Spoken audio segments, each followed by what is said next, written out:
Herkese merhaba, ben Zeynep. Hobisever YouTube kanalıma hoş geldiniz. Bugün sizlere tığ işi üçgen şal modeli anlatacağım. Modelimiz gerçekten çok kolay ve çok gösterişli, güzel bir model. Şöyle hemen yakından bakalım. Tüm detaylarını adım adım anlatacağım arkadaşlar. Farklı ipliklerle de elbette yapabilirsiniz. Ben angora bir iplik kullandım. Çeyizlik olarak bu şekilde yapabilirsiniz. Ya da koton ipliklerle, farklı şal ipleriyle de günlük kullanıma uygun yapabilirsiniz. Hemen şöyle ipimi göstermek istiyorum. Angora ipimiz.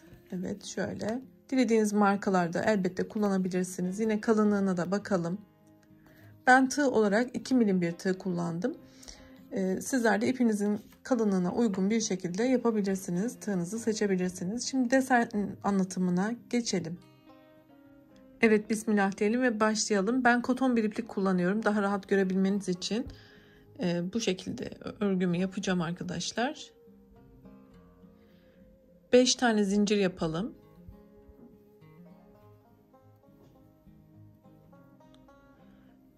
Birinci zincirime batarak iki ucunu birleştirdiğim küçük bir halka yapıyorum.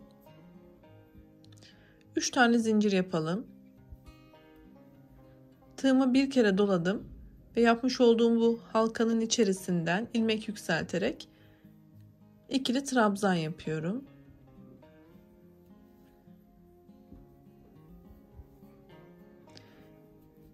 Zincirim dahil 3 kabul ettim.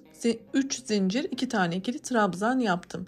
Şimdi 2 tane zincir yaparak tekrar aynı boşluğa 3 tane ikili trabzan daha yapalım.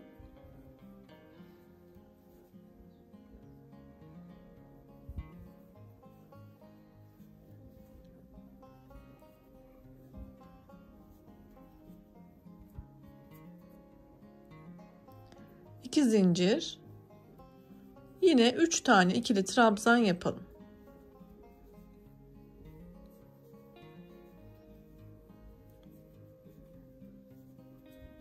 Hemen şöyle bakalım.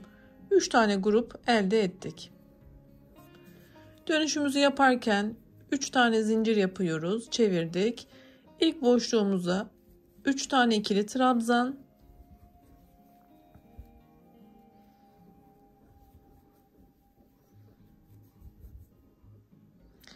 İki zincir.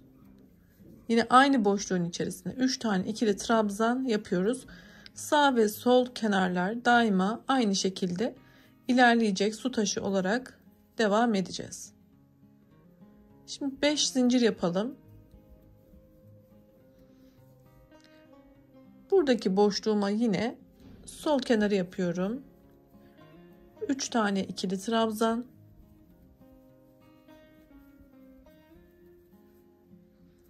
İki zincir, 3 tane ikili trabzan. Videonun sağ üst köşesindeki ayarlardan yavaşlatarak da izleyebilirsiniz. Aynı şeyleri tekrar ettiğim yerleri biraz hızlı geçeceğim ki videomuz çok fazla uzamasın diye arkadaşlar. Şimdi tekrar 3 zincir yapalım. Çevirdim. Sağ kenarı yapıyorum. Kenarlar hep aynı demiştik. 3 tane ikili trabzan, 2 zincir, 3 tane ikili trabzan.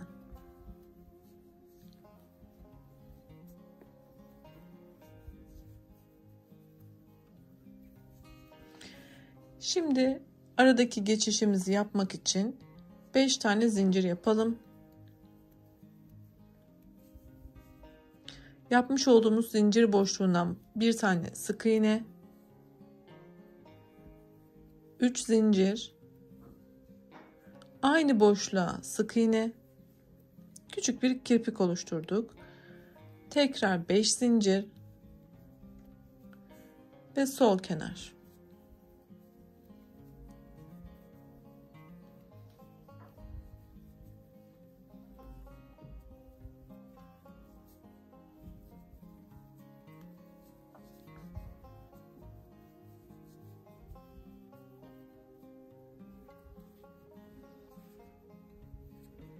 Şöyle bakalım.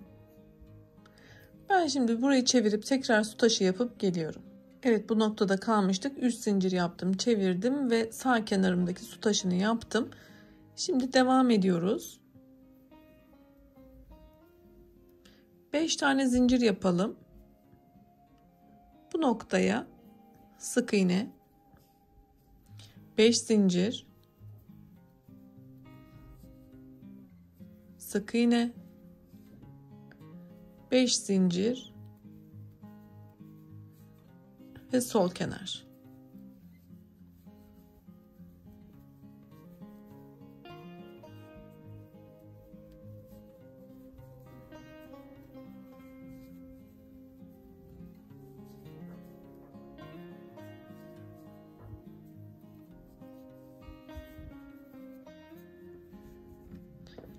Yine burayı tamamlayıp geliyorum.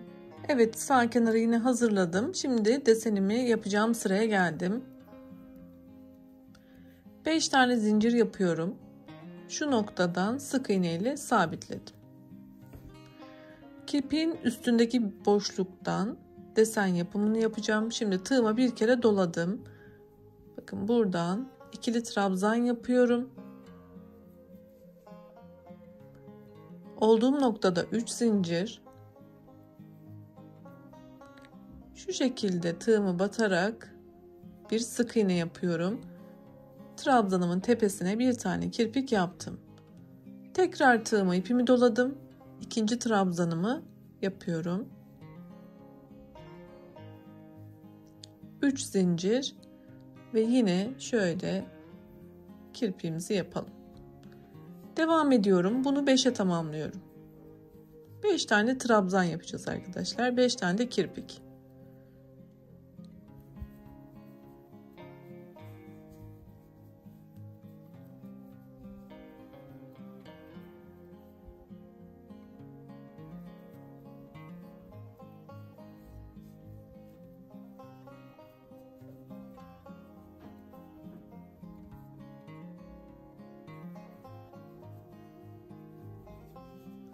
Ve şu noktaya sık iğne ile sabitledim. Hemen sizlere sayarak burada göstermek istiyorum. Bakın 1, 2, 3, 4, 5. 5 tane kirpik yaptık. 5 zincir yapıyoruz. Ve sol kenarımızı yapalım.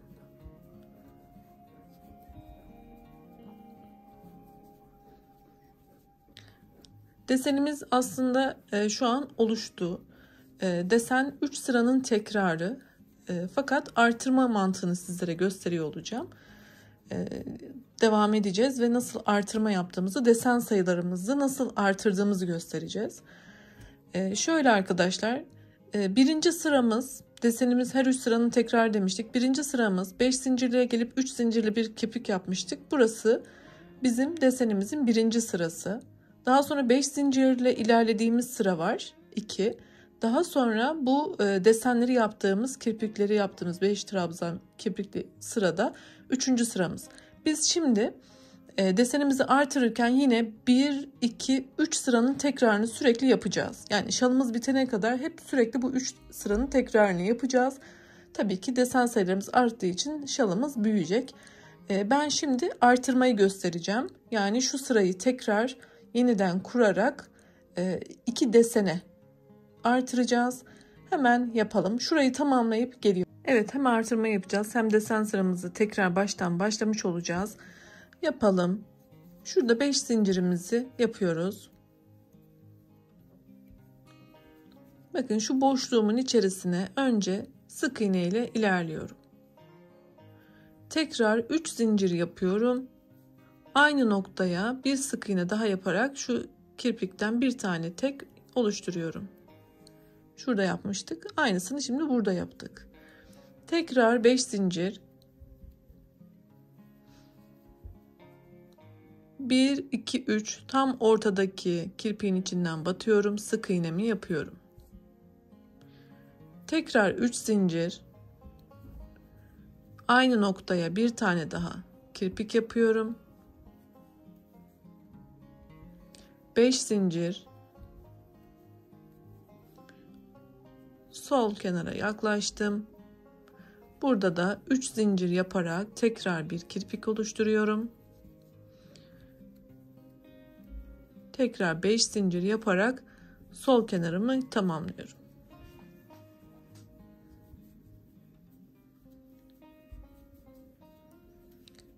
Şimdi sizlere tutup tekrar göstereceğim. Mantığı çok kolay. Dediğim gibi bu artırma sırasını takip ederek ilerleyen sıraları rahatlıkla yapabilirsiniz. Detaylıca anlatmaya çalışıyorum. Bakın kirpikli olan sıramızda boşlukta kirpik yaptık. Desenin tepesindeki noktada bir kirpik yaptık. Yine boşlukta kirpik yaparak şu sırayı tekrar ettik. Şimdi zincirle ilerlediğimiz sırayı yapacağız. Ben şurayı tamamlayıp tekrar geliyorum. Desenimizin tekrar eden ikinci sırasını yapacağız. Evet, şimdi yapalım. 5 zincirimizi yapıyoruz. Şu boşluğuma sık iğnemi yapıyorum.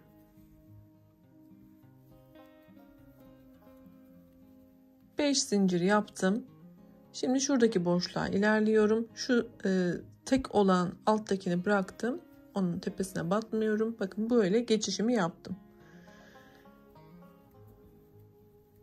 Şimdi tekrar 5 zincir yaptım. Desenimin tepesindeki şu boşluğa sık iğnemi yapıyorum. 5 zincir, boşluğa sık iğne, 5 zincir, boşluğa 5 sık iğne, 5 zincir, sol kenar.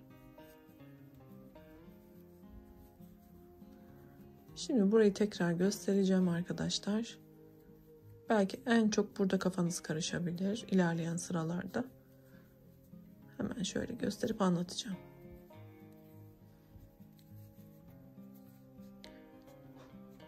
Bakın şu çukurda kalanların üstünden direkt geçtik.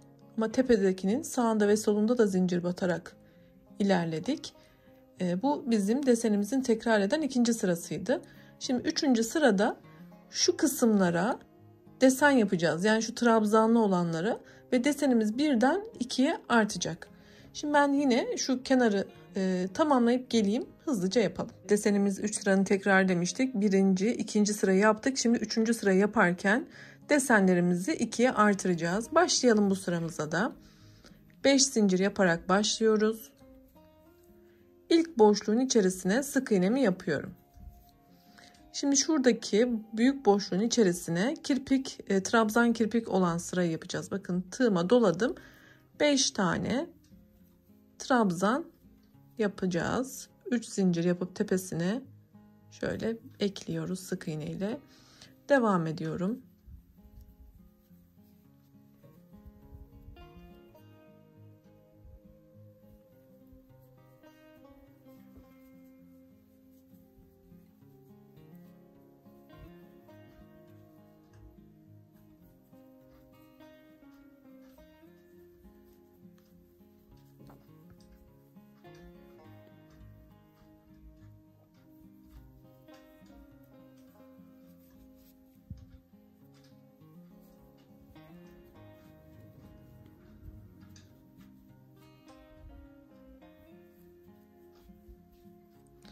Evet, 5 tane yaptım. Şimdi şu boşluğun içerisine sık iğne ile ekliyorum. Tekrar şu boşluğa ilerlemem gerektiği için şuradaki boşluğa geçmek için 3 tane zincir yapıyorum. Buraya sık iğne ile ilerledim ve artık şu boşluğa ulaştım. Şöyle tutayım. Ve buraya da artık 5 tane trabzan yapalım. Tepelerinde 3 zincirli kirpiklerimiz var.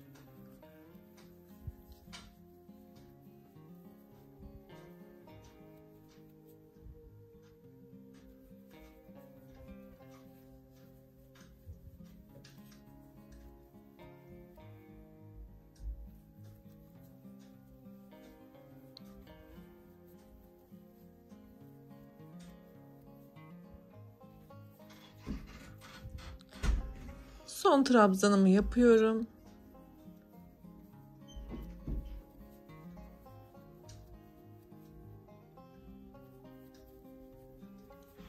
Evet. Şimdi 5 taneyi tamamladım. Şuraya sık iğnemi yapıyorum.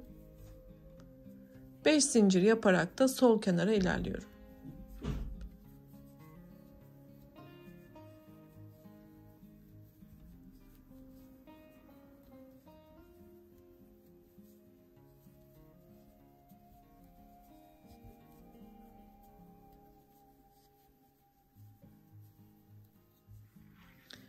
Evet, desenimiz bakın 2'ye arttı bile. Şimdi arkadaşlar desenimizi 2'ye 1 iken 2'ye artırdık. Bir üst sırada desenimiz 3'e artacak. Bunu hızlı bir şekilde aşamalarını tamamladıktan sonra göstermek istiyorum. Videomuz çünkü çok uzayacak. Ne yapacağım? Hemen kısaca söyleyeyim.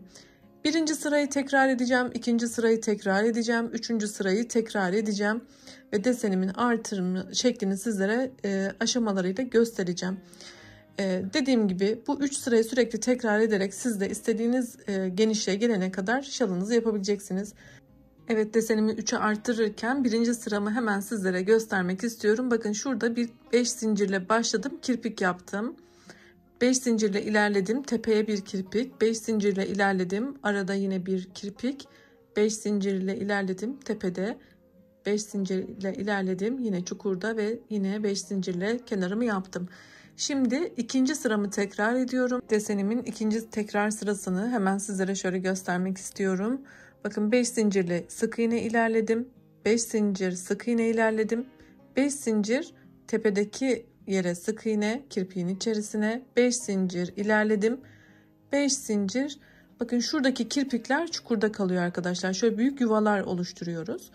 Daha sonra tekrar tepedeki kirpiğin içine 5 zincirlerle ilerledim. Burada yine bir yuva oluşturduk ve kenara geçtik. Bakın şimdi 1, 2 ve 3 yerde desen yapacağım. Yani 3. sıramı tekrar ederken desenlerimi de bu saydığım yerlere yapacağız. Çukurda olan kirpiklerin yuvalarına. Şimdi ben burayı da tamamlayıp bir de öyle göstereceğim sizlere. Tekrar eden 3. sıramı da tamamladım.